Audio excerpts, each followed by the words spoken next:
대선 승리를 향한 후보들 간의 전략 싸움도 이제 더욱 치열해질 것으로 보입니다. 무엇보다 경선 선거운동이 시작되자마자 오늘 국민의힘에서 윤석열 전 대통령을 잇자는 이른바 윤석열 단절론이 본격적으로 나오기 시작한 게 눈길을 끕니다. 유정복 후보가 오늘 오전 기자회견을까지 열고서 이 같은 주장을 꺼내 들었는데요. 이번 대선에서 이른바 윤심의 영향력을 놓고 보수 진영 내에서도 말이 많았던 만큼 일각에서는 결국 터질 문제가 터졌다. 언젠가는 공론화할 쟁점이었다. 이런 평가도 나오고 있습니다. 네, 유정복 후보는 오늘 오전 국회에서 기자회견을 열고 대선 관련 대국민 호소문을 발표했는데요. 유 후보는 이제 윤석열 전 대통령을 잇자며 언제까지 윤심에만 기대어 대선을 치를 생각이냐. 이는 과거에 매여 미래를 망치는 자해 행위라고 목소리를 높였습니다. 먼저 들어보시죠. 우리는 아직 윤 어게인이라는 말로 자해하며 과거에 살고 있습니다. 언제까지 과거에 매여 미래를 망치는 자해 행위를 할 것입니까? 이제 윤석열 전 대통령을 잊읍시다. 윤석열 전 대통령을 집으로 보내드리고 이재명을 정치권에서 퇴출시킵시다.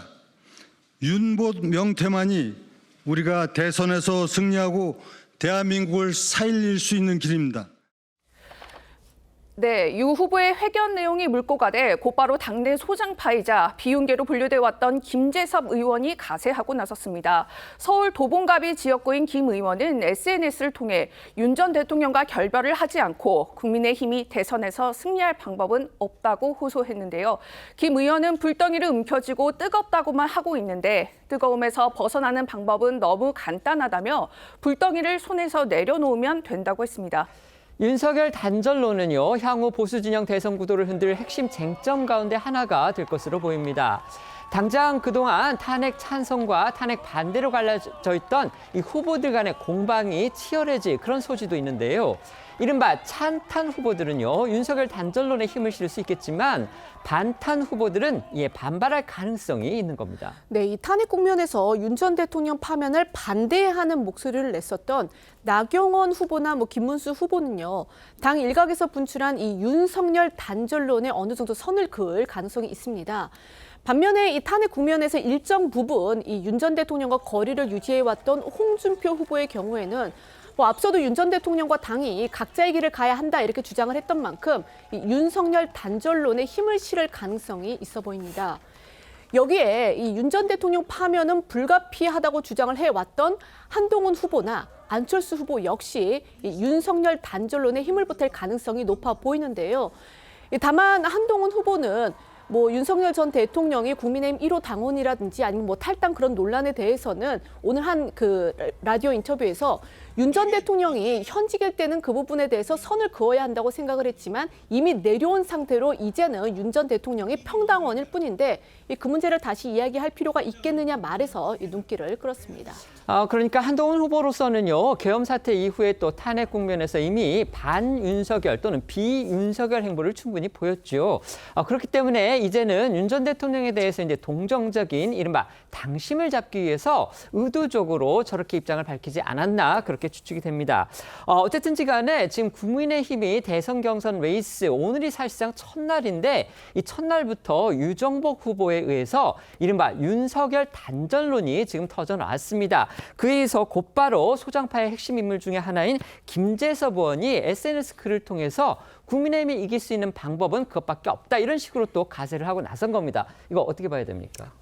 그렇습니다. 결국은 지금 참 어려운 일인데요. 어쨌든 오세훈 시장 같은 경우에는 좀 지역적 이념적으로 중도 확장성이 있고 지역적으로 가장 핵심이라고 할 수 있는 1,000만 이 서울 시민의 살림을 지금 책임지고 있지 않습니까? 그렇기 때문에 이런 점에 있어 가지고는 오세훈 후보를 잡을 때는 중도와 서울시를 같이 잡을 수 있는 그런 부분이 있는 것 같습니다. 네, 그러니까 지금 상황에서 이제 오세훈 후보는 그런 생각인데 제가 여쭤본 그 핵심은요, 이 윤석열 단절론이 첫날부터 그렇죠. 나온 네, 그 배경에 대해서 잠깐 착오를 했는데요. 네네. 윤석열 단절론과 관련해 가지고. 가지고는 네네. 지금 이게 룰이 굉장히 중요한 것 같습니다. 어쨌든 네. 100%라고 하지만 네. 지금 기본적으로 어떻게 보면 어떻게 보면 이게 첫 번째 경선에서는 경선에 국민 여론도 또 그렇습니다. 있습니다만 100%. 그럼에도 불구하고 그 중에 보면은 역선택 방지 조항이 있지 않습니까? 그렇습니다. 그러다 보니까 사실은 어정쩡한 이게 결국 지금 그 국민의힘의 어떻게 보면 약간 딜레마기도 한데요. 네. 어쨌든 지금으로서는 약간 앞서가는 후보들 같은 경우에는 지금 이미 초기부터 윤석열 대통령과의 어떤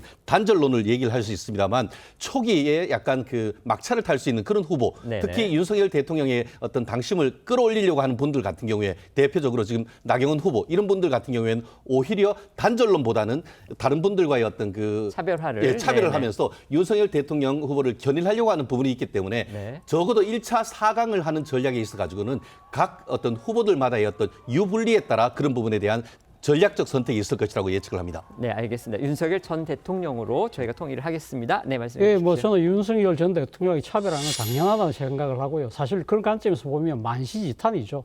사실 무엇보다도 첫 번째는 보수의 가치라는 측면에서 그렇습니다.